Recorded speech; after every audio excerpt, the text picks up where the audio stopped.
Ini bukan soal penghasilan, tapi ini soal pengabdian. Assalamualaikum warahmatullahi wabarakatuh. Ketemu lagi dengan Wade di channelnya officialnya Wade. Kebetulan hari ini Wade kedatangan sahabat, teman, termasuk saudara dari luar kota yang bergerak dalam bidang relawan kemanusiaan, yaitu pendampingan unit ambulans di kota Depok dan sekitarnya. Kadang beliau juga sering keluar kota, ikut mendampingi beberapa unit di kota yang lainnya. Siapa beliau? Kita kenalan dulu. Assalamualaikum Kang Rian. Masya Allah. Ini dengan Kang Rian. Kang Rian. Gimana Kang Rian? Sehat kabarnya Kang Rian? Sehat, Wade. Alhamdulillah Kang Rian ini hari ini bisa hadir di Mako Pusat Rescue Residivis untuk bersilaturahmi ya Kang ya. Betul. Untuk sharing, untuk ibaratnya untuk memotivasi teman-teman yang sering ikut pengawalan unit ambulan ya Kang ya. Ya. Kang Rian. Ya. Kang Rian ini ngobrol-ngobrol kondisinya independen atau emang ada komunitas Kang? Kalau saya sih masih independen sekarang, jadi belum ada komunitas atau masuk komunitas mana. Manapun ya. Ya. Nah, luar biasa, independen aja. Followernya berapa Cing, pengen denger? Yang mana TikTok? TikTok 11.100. Gila, luar biasa. Untuk independen aja sampai 11.000. Resi sabra Resi Joy? 20.000 lebih bari ngimpi si Joy. Nges posisinya. Nggak ulang tarik ting si Joy mah. Tapi alhamdulillah Kang ya. Kang Rian, ngobrol-ngobrol nih wajib mau tahu nih. Kang Rian ini awal muasalnya jadi relawan pendampingan unit ini gimana sih Kang? Maksudnya kan gini, untuk pendampingan unit ini kan maksudnya otomatis kan butuh biaya, butuh juga kondisi teh kasarnya mah modal, tersisihkan juga waktu. Kan kalau dipikir-pikir nggak ada gunanya Kang, kalau bagi orang-orang yang nggak paham ya Kang ya.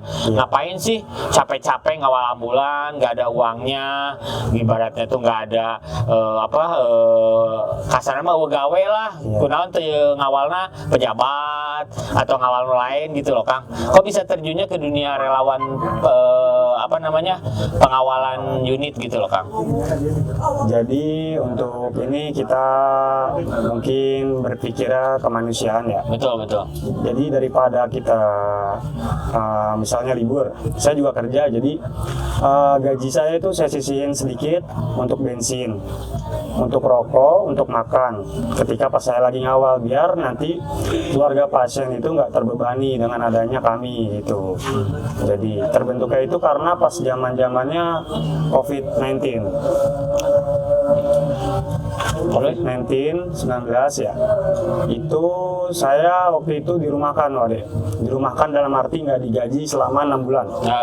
Karena waktu itu saya kerja di resto, kebetulan itu lagi COVID, jadi nggak terima DNI lah. Betul. Saya makan di tempat hanya take away, jadi saya 6 bulan itu tanpa digaji. Akhirnya saya daftar sebagai ojek online lah istilahnya. Betul. Ya, ojek online.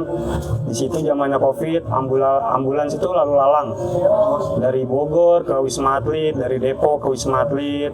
Saya berinisiatif dari situ mengawal bukan korban sih, pasien COVID ke Wisma Atlet itu. Jadi banyak yang diantara mereka itu nggak tertolong dengan adanya kemacetan di kota Depok atau di ibu kota. Jadinya jangan beranggapan nih bahwa relawan gini pasti dapat bensinnya banyak ya. Berarti kasarna mah ti keluargana dicecepan. Tapi ternyata enggak ya. Ternyata enggak sama sekali. Jadi sobat, Kang Rian ini juga sama seperti teman-teman kita relawan yang lainnya. Kondisinya bahwa kemanusiaan itu emang mereka punya dasar sendiri. Jadi bukan berpikir untuk masalah uang. Kadang ada juga yang berpikir bahwa kita itu pengawalan itu dapat dapat uang ataupun dapat kondisinya materi yang lebih ketika dapat dari unit. Tapi ternyata nggak semua ya. Tapi kadang ada aja orang yang ngasih buat. Tapi itu kan rezeki kita ya, Kang Rian ya. Karena saya lihat sepak terjang Kang Rian ini luar biasa loh. Maksudnya nggak aja di Depok, tapi saya lihat juga di TikToknya sampai luar kota juga, Kang ya. Iya, betul. Alhamdulillah sampai pernah juga beberapa kali juga ikut rescue di Kota Bandung juga ya. Luar biasa. Tapi emang sebenarnya can kabogoh orang Bandung. Nanti. Ayo di Depok. Akhirnya di Depok. Ting pada hadapun kamera, tapi di luar mah tak apal. Tapi intinya saya yakin bahwa teman-teman kemanusiaan di Kota Bandung ini dan di luar Kota Bandung semua satu tujuan, satu visi dan misi yang sama, yaitu untuk ibaratnya jadi relawan kemanusiaan yang benar-benar pure, bahwa dari hati ya Kang ya, Kang Rian ya. Kang, terjun pertama kali tuh kondisinya kan sendiri nih Kang, independen, sampai detik sekarang juga kan masih independen nih. Betul. Ada nggak sih kemauan untuk gabung dengan komunitas-komunitas atau ibaratnya dengan relawan-relawan lain yang maksudnya ada wadahnya gitu loh, atau hanya enaknya di independen aja Kang? Karena banyak tawaran dari komunitas ini, komunitas A atau B yang menawari saya masuk untuk terjun ke dunia relawan atau pemandu ambulan, tapi saya menolak karena mungkin saya nyaman dengan independen ini sendiri gitu. Jadinya saya takut mengalami kesalahan gitu. Takut mempermalukan komunitas yang saya naungin lah. Betul. Tapi lamun di residivis daek meureun. Nah, orang ajakan ke residivisnya. Karena salah satu ibaratnya di residivis itu kita tidak mengenal siapa mereka ataupun background mereka, tapi kita sama-sama satu visi, satu misi bahwa kita bergerak dalam kemanusiaan dan benar-benar hati yang punya jiwa relawan Kang. Tapi mudah-mudahan lah di luar itu siapapun komunitas atau penguyubannya yang lain yang Kang Rian ibaratnya pernah ajak, tapi bukan berarti nolak ya Kang ya. Cuman ada beban sendiri bahwa kita belum tentu bisa menjaga marwah atau nama komunitas itu sendiri. Kadang Wah Haji juga selalu berpikir gini, ketika orang-orang yang ada di residivis selalu Wah Haji sharing atau ibaratnya Wah Haji selalu obrolin bahwa jaga nama baik itu tidak mudah untuk mendedikasikan atau ibaratnya mewujudkan di lapangan. Kadang ada jiwa kita berontak ketika kita ada rasa kesal ataupun marah di lokasi. Ternyata kan sosial media ini sangat luar biasa nih Kang. Kadang sebetulnya kita tidak marah mengingatkan, tapi dari sosial medianya pun keluarnya malah yang aneh-aneh ya Kang ya, untuk menjatuhkan. Karena masih banyak dari orang-orang di luar itu yang melihat relawan-relawan ini sebelah mata Kang. Kadang berpikirnya kieu dek naonan kikituan geus mah teu digawe, naonan siga gawe geus mah teu digaji, tapi dadaekan kikituan gitu loh. Tapi sebetulnya itu sangat berarti bagi unit-unit ambulan yang kondisinya membutuhkan penanganan pasien yang khususnya pas lagi gawat darurat Kang. Untuk membuka jalan teman-teman escorting itu sangat luar biasa bagi Waji. Kang Rian, Kang Rian kan sudah lama nih, lumayan lah kasarnya mah ikut di dunia escort ya, namanya pendampingan lah. Karena kalau disebut pengawalan kan lebih identiknya dengan kepolisian, dengan ibaratnya instansi lah. Kalau kita relawan ya lebih pendampingan unit lah, lebih ke pendampingan, lebih intinya kan seperti itu. Apa sih yang dirasakan ketika menjadi relawan? Mungkin ada suka atau duka ketika menjadi relawan. Mungkin banyak nih dari sobat-sobat juga yang mungkin pengalamannya juga udah lama, juga mempunyai suka dan dukanya. Dari Kang Rian sendiri nih yang dari Depok nih, apalagi Depok kan yang lokasi kotanya itu luar biasa lah ya, padat banget lah maksudnya. Terus tren mentalnya lebih keras lah ya maksudnya tuh, karena panas juga. Apa sih yang pernah dirasakan oleh Kang Rian yang maksudnya benar-benar tidak terlupakan kesan dan ibaratnya suka dan dukanya di lapangan. Sukanya dulu, kita bahas Sukanya dulu ya. dong. Oke. Kita sukanya itu istilahnya kita membantu sesama. Ya, betul. Pahala memang masih tanda tanya, setidaknya kita membantu atau bisa mencari pahala tersebut. Betul. Setelah itu kita dukanya itu ya memang banyak sekali yang memandang relawan. Jadi kita sudah mengingatkan dengan sopan, tapi mereka malah mencaci kita, malah bilang sosokan atau gimana, atau minta buru-buru biar sampai dikerjakan dengan cepat. Ya, betul. Padahal kita mengambil waktunya itu di hari libur atau sehabis pulang kerja. Jadi jangan beranggapan nih bahwa relawan ini pengangguran. Semua itu ada pekerjaannya. Pekerjaannya itu halal, mau itu apapun lah istilahnya. Mereka memberikan sisi waktunya.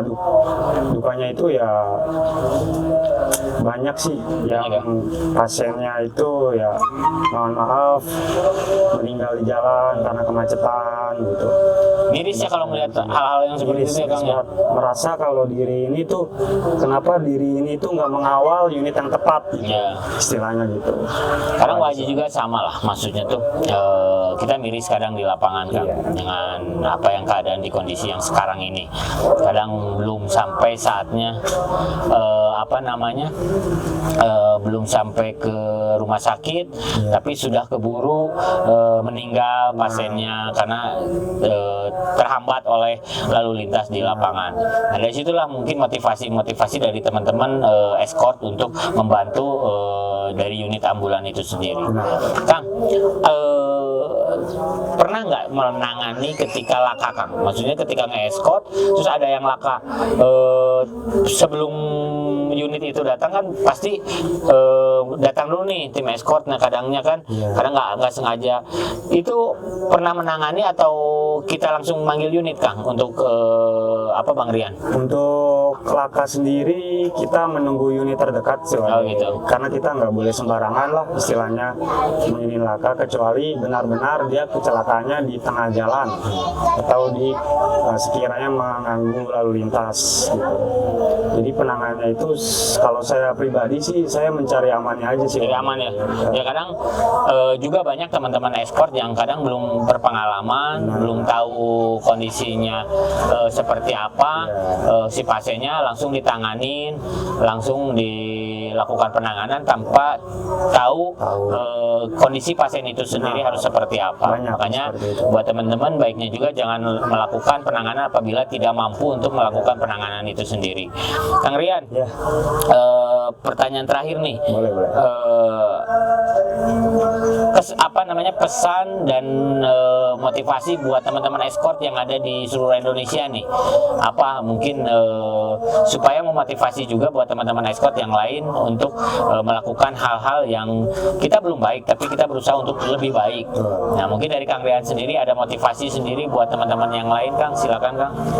Motivasi saya, kalian tetap semangat, jangan pernah mendengarkan omongan-omongan di belakang kalian. Betul. Karena kalian yang harus hadapi sendiri, kalian harus bertanggung jawab sendiri, kalian harus istilahnya semangat aja sih, jangan sampai mental kalian kena dengan perkataan orang-orang di sekitar kalian. Kalian dianggap remeh sama manusia nggak apa-apa, asal jangan dianggap remeh oleh Allah Subhanahu wa Ta'ala. Amin.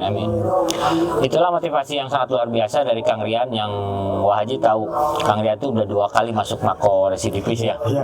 Dan orang yang pertama Wah Haji kasih emblem residivis ya beliau, karena dari dedikasinya, dari sepak terjangnya beliau sangat luar biasa. Jadi buat teman-teman juga harus menjadi motivasi sendiri bagi diri sendiri, jaga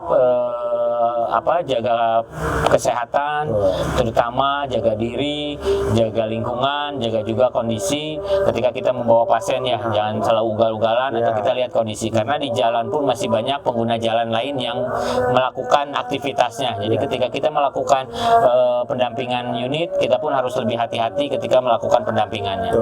Mungkin itu Sobat WAD, bincang-bincang singkat kita sama Bang Rian. Nanti kita review motornya Bang Rian yang sudah melintang di dunia pendampingan ambulan, bukan hanya di Bandung tapi di luar kota. Oke, jangan lupa tonton terus channelnya Wade Official. Jangan lupa di like, comment, share, dan juga subscribe. Dan juga ada TikToknya Bang Rian ya. Apa namanya TikToknya? Ada Bang Yan MV. Bang Ian MV, jangan lupa juga di follow. Dan TikToknya Rescue Recidivist juga harus di follow tuh, harus ngelebihin dari Bang Ian nih. Siap. Ya, nanti bantu-bantu share juga. Oke, terima kasih. Wassalamualaikum warahmatullahi wabarakatuh. Waalaikumsalam.